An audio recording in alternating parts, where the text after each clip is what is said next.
everyone, my name is Rebecca Kessler. I work with Step Up Consulting, and I'm excited today to show you all the free STEM resources with Learning Blade.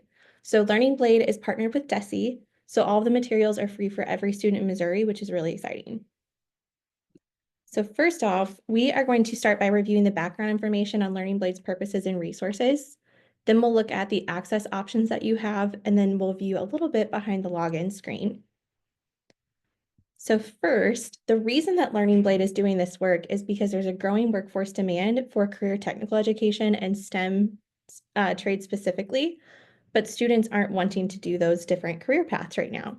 So STEM jobs pay more at all levels, but 23% of students that are prepared for STEM workforce aren't interested in the fields. And a lot of that's just due to not understanding what those careers look like or what the availability might be. So career awareness, students need that exposure to a variety of careers starting as early as middle school. And so the number one reason that students don't choose these careers is that they're not sure what they are, what they do, where they're located, how much they pay, how they relate to their strengths and interests. So the more that we can do in that space to provide those opportunities gives kids better decision-making power for their future.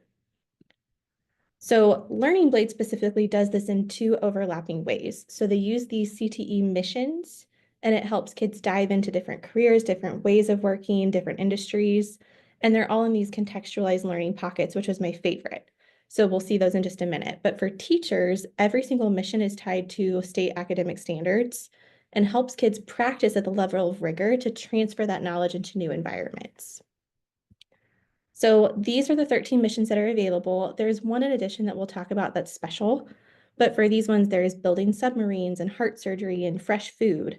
And so something like building submarines, we live in the Midwest. We would think that that doesn't really apply to us, but there's a ton of jobs in the Kansas City area and the St. Louis area that actually contribute to the submarine manufacturing distribution chain.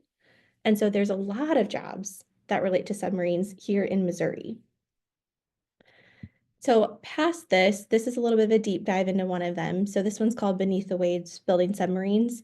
But these are some examples of the tools that students learn about. So the actual industry sectors or the different competencies that we have in those different areas. So like robots and nuclear reactors.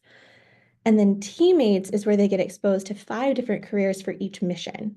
So they get to learn about welders, machinists, naval architects. And I think that diversity of different careers that require different education levels and have different income levels, and they live in different areas is really great for students to be exposed to. So then there's an interactive toolbox of lessons and activities. These ones I'll show you in the deep dive, but these are all pre-done materials that you can just print and use or assign and use with students. So there's challenge projects, which you can print out, and they're hands-on challenges that align to the computer-based mission. There's design thinking processes, there's 3D printing activities that are really cool. And they're not just where you print something and you have the 3D printed thing. Kids actually interact with the 3D print. They can make different decisions based on their 3D print, and they can use it to solve missions. And so Learning Blade has all of this studied information about the benefits. And so they're 59% more likely to be interested in STEM careers with this high level of exposure. So these fields that we need that cross all industry sectors, kids are becoming more interested about because they learn, well, I didn't know that welding was a STEM career, and I'm actually really interested in that, and I would really like to do that. And I didn't understand how that connected to the STEM fields. This is the one that's special. So there's the 13 missions, and then there's Intro to Coding. And so I will give you the contact information at the end of this webinar to give you more to talk to the person that's really in charge of this. So Intro to Coding, there's a 20 hours worth of content. And the really cool thing that I like about this, I think, is on this next slide. So as they do this process, they move from this block-based coding like Scratch that a lot of us have done with younger students.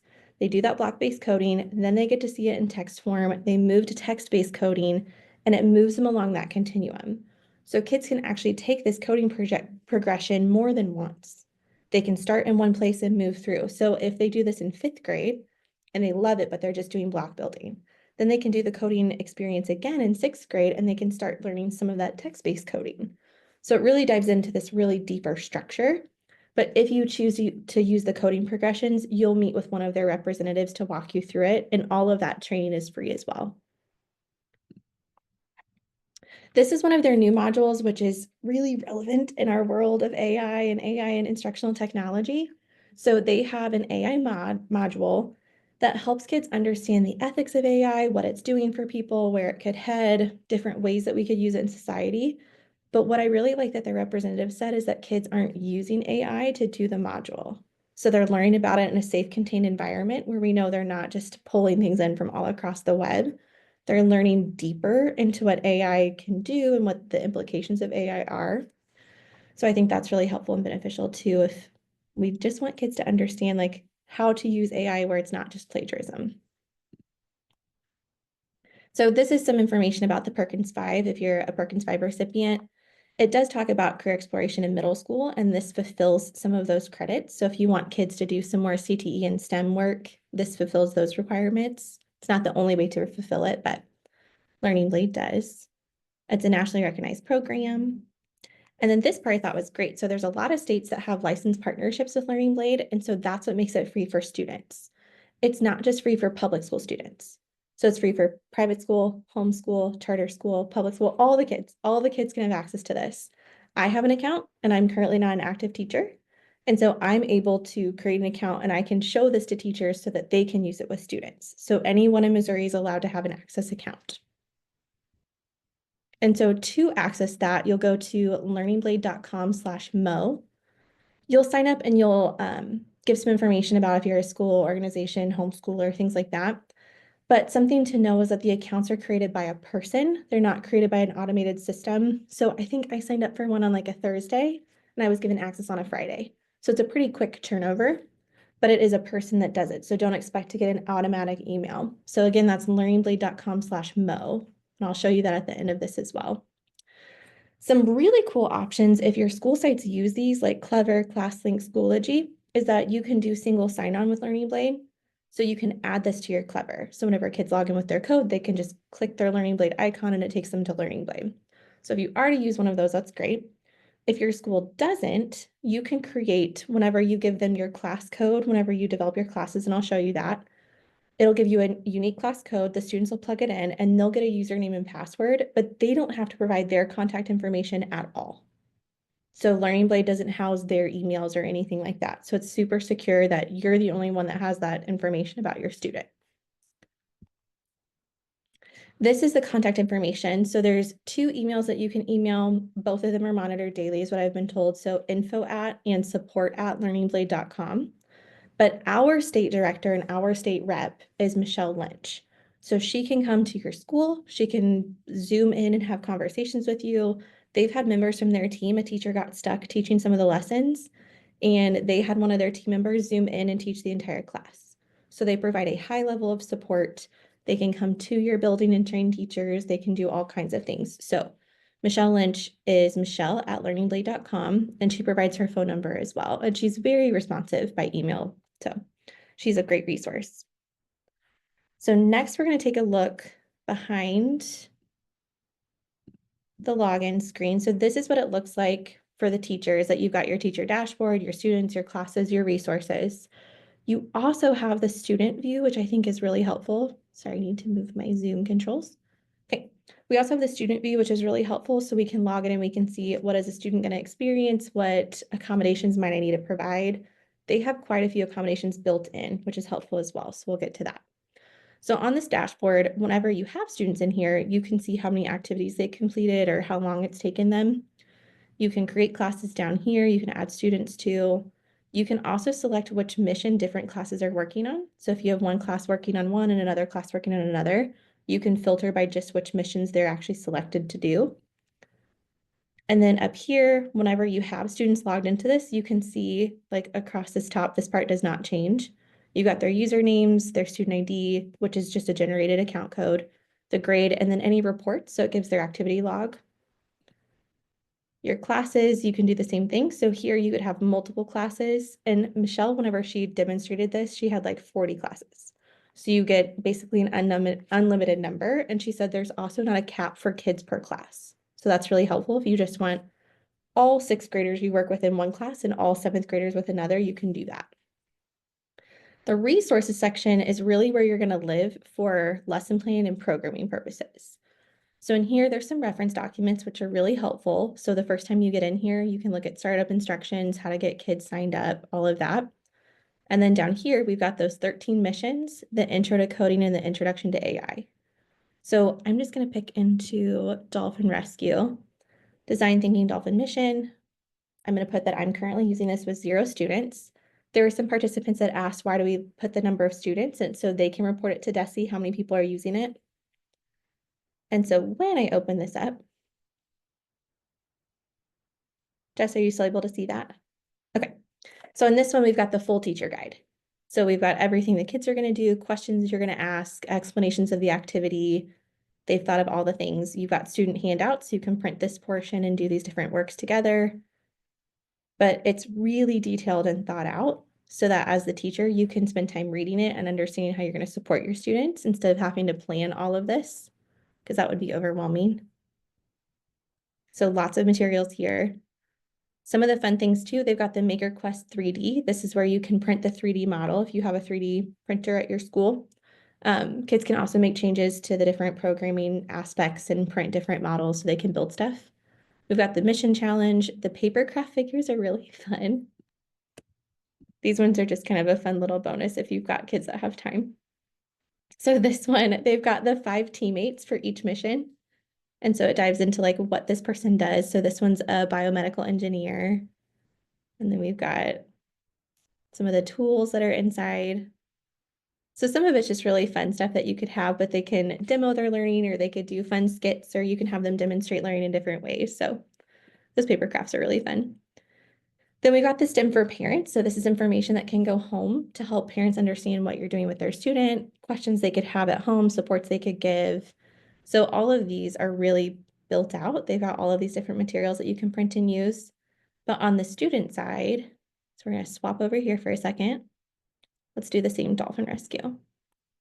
So in here, we've got this mission guide. And so this shows a behind the scenes of the tools and the different teammates and what kids are going to be doing. So we can dive into here.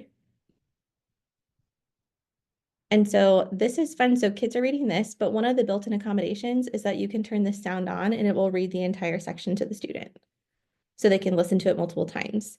But before they move on, to make sure that they're interacting with the page, it says click on the ropes to remove them from the dolphin's tail. So they're using some of their text features. And then you see it changed, and then we can move forward. There's some videos built in. This mission tells the story of how a seriously injured dolphin is treated and returned to a healthy life. You'll learn about the tools and teammates needed to properly treat the dolphin's injuries and equip it with a prosthetic tail to replace its injured one. And so this challenge is really fun because it goes, I don't know who made it, but the dolphin tail movie about the dolphin that didn't have the tail and they did a prosthetic device. So it aligns with that same science and it's not made up. Kids are actually using the angles created to create this prosthetic device. So it's really fun that as kids work through, they can see like, here's a tool we're going to use. Here is a teammate that we're going to interact with. We can see another teammate here. So the video is really helpful. But then for here, they've got little checks to make sure a student's understanding as we learn. So after watching the video, which of these tools or technologies is most important for solving the mission? Well, we're going to create a dolphin tail, so an artificial limb. So we're going to submit and says, thank you, and then we can move forward. So it keeps them sort of interactive in their reading.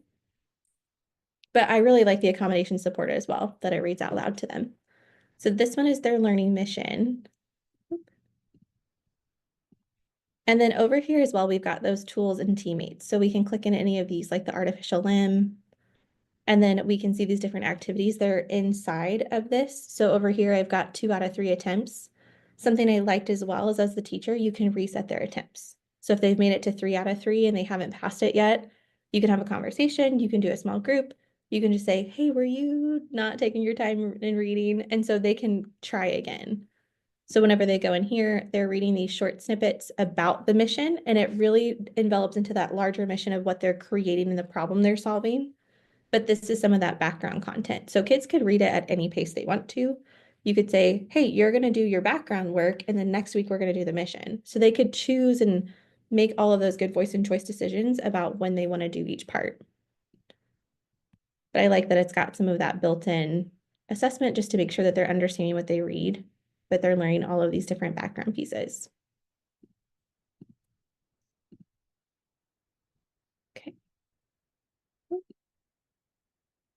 So these are all of those student missions that we have here. And then we've got the like intro to commuter careers. We've got introduction to AI down here, introduction to coding. Again, the intro to coding is the one that you're going to need to meet with Michelle for, I think she said 20 to 30 minutes to go over what's special about that one. Because even if we look at, we'll switch to the teacher view for just a second, because that one might interest some people. So the intro to coding, there's a lot more than the rest of the mission. So the missions have 5 or 6 documents. This one has all of this to be aware of. So she just has some more background information to go over with you.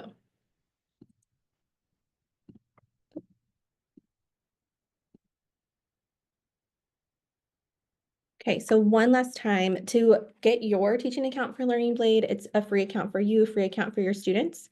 You go to learningblade.com/Missouri. They have partnered with DESE, which is why that is free for everybody. And then again, the contact information for the Learning Blade team is either info@ or support@learningblade.com. And that's specifically if you have some special considerations around logins or how you want to manage students in the portal.